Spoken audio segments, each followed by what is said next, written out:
So hi everyone. Today I have Varsha Rebello ma'am with me और हमारा आज का बहुत ही इम्पोर्टेंट टॉपिक ये है कि 10th के बाद क्या लेना है और क्या लेने से बड़ा टॉपिक है कि क्यों लेना है. So ma'am will help us today with क्या लेना है और क्यों लेना है. तो मैम सबसे पहले बताइए कि 10th का बच्चा अगर ये डिसाइड कर रहा है कि उसको साइंस, ह्यूमैनिटीज या कॉमर्स में से कुछ लेना है तो उसे क्या क्या पॉइंट्स अपने दिमाग में रखने हैं. 10th का बच्चा इज एट दैट प्लेस जहाँ उसे डिसाइड करना है आगे क्या करना है. ऑब्वियसली बहुत सारे के प्रेशर बच्चों के पास होते हैं, but factors that need to be kept in mind is firstly what is it that I like, what is it that I want to do and does that correlate. Now when we want to understand ये correlate कैसे होता है, एक psychometric assessment becomes a great parameter to understand, but it's a support system. सिर्फ psychometric से नहीं चलेगा. So now हमारे यहाँ we have 3 major streams: science, commerce, arts. And जो common statement निकलता है कि साइंस लो तो सब ऑप्शंस खुले रहते हैं, बट ऑप्शंस पता ही नहीं तो ऑप्शंस खुले होने से फर्क क्या पड़ता है. Very true. You need to know what you want to do with the subjects that you are opting.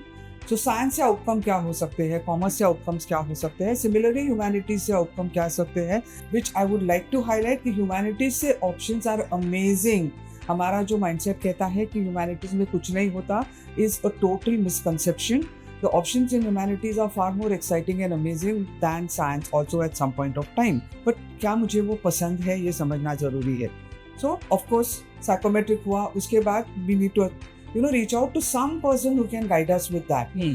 Only assessment is a document which says कि आपके पास ये options है. Now as a person मुझे क्या पसंद है, which is what the conversation में आएगा. Science लिया तो क्या? The big question that is there. या मेडिसिन इंजीनियरिंग तो सबको पता है.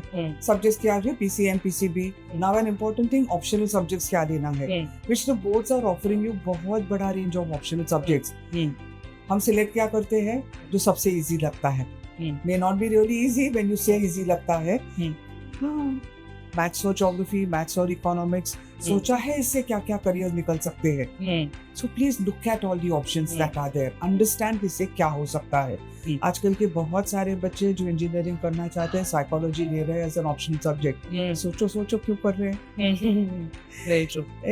फिर कॉमर्स है तो कॉमर्स के साथ साथ मैथ्स नहीं चाहिए.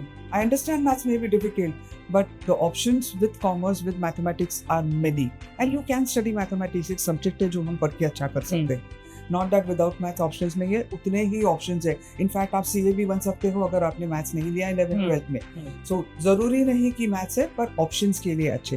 ह्यूमैनिटीज का कितना कहो, इतने सारे सब्जेक्ट्स हैं और उसमें से काफी सब्जेक्ट्स हमने स्कूल में पढ़े होते हैं, जैसे social sciences, we studied that, languages we studied that. और इसके कॉम्बिनेशंस में इतने ऑप्शंस दिख. Psychology one of the most popular options जो बच्चे सिलेक्ट करते हैं. उसमें से रेड फ्लैग समझ लो डिसाइड करने से पहले कि इसमें करियर क्या निकलेगा, मेरे लिए प्रॉब्लम क्या होगी. So everywhere understand I as a person what can I get in it, outcome क्या होगा and how do I go about it. तो अक्सर ऐसा होता है मैम कि जब बच्चे करियर के बारे में बात कर रहे होते हैं या सोच रहे होते हैं तो उनका एंड गोल उन्हें थोड़ा सा धुंधला होता है. इंजीनियर बनना है या डॉक्टर बनना है, पर पता नहीं होता कि काहे का डॉक्टर, काहे का इंजीनियर. तो ये भी क्या काउंसलिंग और असेसमेंट के थ्रू पता लग सकता है? आई ऑनेस्टली फील कि 11th में ये डिसाइड करने की जरूरत नहीं है कि तुम्हें कौन सा इंजीनियर बनना है. इनफैक्ट अभी बच्चे, if I speak to 10 kids, 8 of them will tell me कि कंप्यूटर साइंस करना है.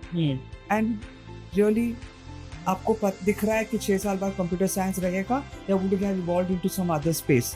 तो आपका कोर लर्निंग स्ट्रांग रखो एंड लॉन्ग टर्म गोल्स ठीक है डिसाइड कर लेना, बट फैक्टर्स उसमें जो इन्वॉल्व होते हैं बहुत है. It is not your desire only which gives you that. So understand what are the factors also to make those choices and how technology is progressing and what is going to come in the time to come. Be aware about it before you make those choices.